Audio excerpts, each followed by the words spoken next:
did have exactly the same thing here, as I told you, 200 kilometers from the place where I'm standing right now. Actually, last week I was on the border between Poland and Belarus, and last week we had a thumbnail of a Polish serviceman, of a Polish soldier, who was killed by the illegal migrant who threw a knife through the fence that was built. And those people, as many proofs show, are trained by the Belarusian and Russian KGB to do this kind of things. So we have to remember and we have to be aware that the migration flow, that the artificial migration waves are being used to attack sovereign democratic Western states. And we have to understand and find ways to solve these problems. This is a hybrid warfare in act. I mean, we just had the first military victim of this kind of war, and I just wanted to make this claim and put and try to put emphasis on and the focus of the international public opinion on different borders, different boarding crosses, different gaps between different borders, where this kind of things are executed by the evil states, and people are being used, the migrants, the illegal migrants, whatever you call it, as weapons to target our society. Okay, John, I want you to comment on what Mikhail said in the context of the European elections and the migrant flow into Europe. Well, we're undergoing worldwide some of the greatest population shifts in history. I mean, this is worldwide. I mean, just in America, we're experiencing the open southern border, which is an invasion. But it's also internally to the United States, the greatest flow since blacks left the South after the Civil War is the black migration of blue to red. Okay, so that's a multi flows going on here. In Europe, the Europeans have to decide whether they want to be a civilization or not, and because right now it is a massive invasion. The Germans have to decide do they want to be a country anymore? And right when we need Germany to be strong and robust, they can't apparently decide whether they even want to be a civilization anymore. And the Swedes are trying to figure this out. But all these countries, this weaponized, unrestrained flow will change these countries forever. And so there's nothing compassionate about allowing open borders. Violence on an extreme scale happens, destruction of society happens, and you have elements moving in that have absolutely zero democratic principles, couldn't care less about assimilating.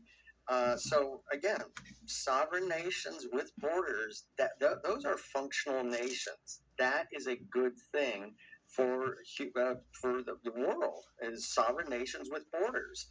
This globalist movement of no borders is crazed and crazy, and only leads to misery for all.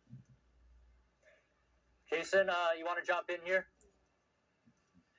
I mean, without a doubt, I think it's one of the most inhumane things that you can do to an individual is to weaponize an innocent person and launch them across. I mean, here in our own hemisphere, to cross all the way from the Darien Gap to the U.S.-Mexico border, it's extremely dangerous. And I believe, and I agree with the panelists, that the CCP has been part of this. It's a global effort to undermine the Western world. That may sound a bit shocking to some of your viewers, but they weaponize immigration. That's a crime against humanity. That's evil personified in my book, and we have to put a stop to it. Of course, what will happen if we get the leaders that have the political and moral courage to put a stop to this, they will be attacked as the inhumane, as the cruel person, as the bad person. But we have to be brave, and one way to be brave is once we have someone in the White House, if it happens here, that can do that sort of thing, right here in the Western Hemisphere, work with our partners in the region to stop this. I cannot believe it's taken us 10 years to stop this flow. This has been happening for longer than 10 years. It's just become 10 times worse under this administration. But this is not a new problem. I've been hearing about the border since I got active in politics in the 1970s and 80s, and we're still talking about it. And as John just said, this is going to fundamentally change so many nations. And in Europe, I fear for Europe and where it's headed, because this is, to them, they seem to be closer to a problem than the hemisphere and America. We still have a chance to turn it around. I'm very concerned about what's happening in Western Europe. Well, okay. Let me just say one thing, because the problem is that we are actually having an active policy by which authors of this policy are policymakers of the European Union. There is a very good reason for which states that were built, the civilization that was built on the maritime, on the fleet, is unable to stop a migration through the Mediterranean. I mean, we do have fleets, navies that are capable of doing it. We do not do it for. I'd love to get your thoughts more after the break, but we do have to take a break now, and when we return, we'll be concluding our panel on global elections. Years to fix the border. Why hasn't she done it? 4 years, radical Kamala Harris created the border crisis. Thousands of accused murderers, rapists, even terrorists pour in. Each crime they commit makes American victims. Innocent victims of Kamala's open border agenda. They were bludgeoned, raped, strangled, stabbed, shot, and murdered. Kamala created the border crisis. She won't fix it now. Make America Great Again Inc. is responsible for the content of this advertising. What would a Trump's migration problem? All right, let's try to tie this back here to the United States. So the countries that we've mentioned today so far, and the countries that we did not mention in regards to elections, how will they affect the United States and nations that do have relations to the U.S.? Let me start with you here, Jason. Well, I think ultimately, with regards to the U.S. election, I think it's going to have a fundamental. I mean, look, I believe Western civilization is under assault. It has been under assault for quite some time. Fortunately, the American people, I think, have had their red pill moment a few years ago, and it's a process that more and more new generations of public servant leaders are starting to jump into the political fray, and I think you're going to see more of that come this election. We have no idea how it's going to turn out, but I do believe there's been that fundamental reawakening. But what that means to leadership and global projection, it's still an unknown. But I believe America still is an exceptional nation that the world looks to for example. And I believe that if we lead, and if we lead from principle, if we lead from America, our values first, and we defend our national and security interests first, and project our way into all over the world and work with our partners to do the same, the world will be a safer and much more stable place, a place where you can have free commerce and build and react to challenges in a coordinated way. So I do believe that this election will have an impact, and I hope it will be a positive one, but we still have to, we have a few more months ahead of us to get through that process. But I do believe if it turns out the way I hope it turns out, we're going to be able to help change this around little by little. All right, John, same question to you. Global elections in relation to the United States. Thank you, Don. And one quick point about immigration as a weapon is we have to call out the NGOs and nonprofits that make big money. They are key enablers, especially in America, of our own downfall, and they need to be called out. A lot of these, air quote, religious nonprofits make big money. This is a money-making issue for them.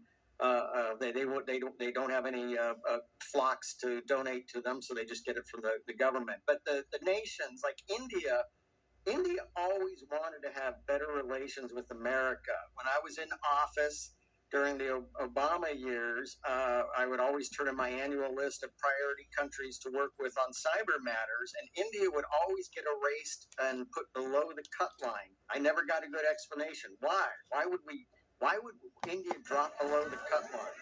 India wants to have, even with Modi, there are some issues there with his Hindu-centric. I guess he realized he has a diverse country. He may not realize that. So another thing is South Africa. Essentially heading the direction of Mexico. The ANC was drubbed in the most recent elections. I mean, for years they played up, hey, we're the ones who fought apartheid. Apartheid was wrong and evil. But what they did is they took apartheid and they've created a totally corrupt, failed, crime-ridden nation. And I think the citizens are tired of that. So it's important to see. They kind of turned toward China and Russia. Iran, a failed nation state. The big issue is who's going to replace the Grand Ayatollah, and it's looking like his son, which the military does not like that, and may conduct a military coup to block that. So those are some of the big things coming up those elections. Okay, so Mikhail, same thing to you, and as well as any reactions that you have. Yeah, I would like to turn upside down this logic because I'm a citizen of a European state, of a state which has built its own sovereignty and independence on relations with United States, both after the First World War and after the Cold War. It's very important to understand that the choices of people of United States have also some important results in states like my state, like Poland, like European Union, but in general as a global superpower. But there is a condition. If United States chooses and United States citizens choose to come back to the internal issues and stop about the allies outside of its own hemisphere, this is going to have some really important consequences for United States, of course, for states that are going to be left behind if this kind of ideas are going to show up.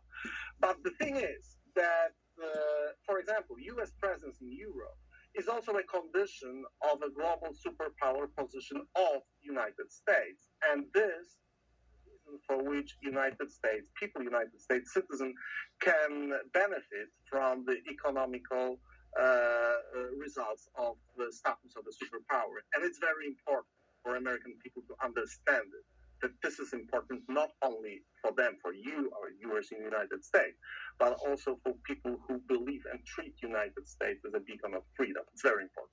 And this is also the stake of this election, at least from the position of a citizen of the European Union member state, Poland. All right, another country that I'm very curious about is China here. And John, let me ask you this: what role has China played in these elections, whether it's the United States or anywhere else?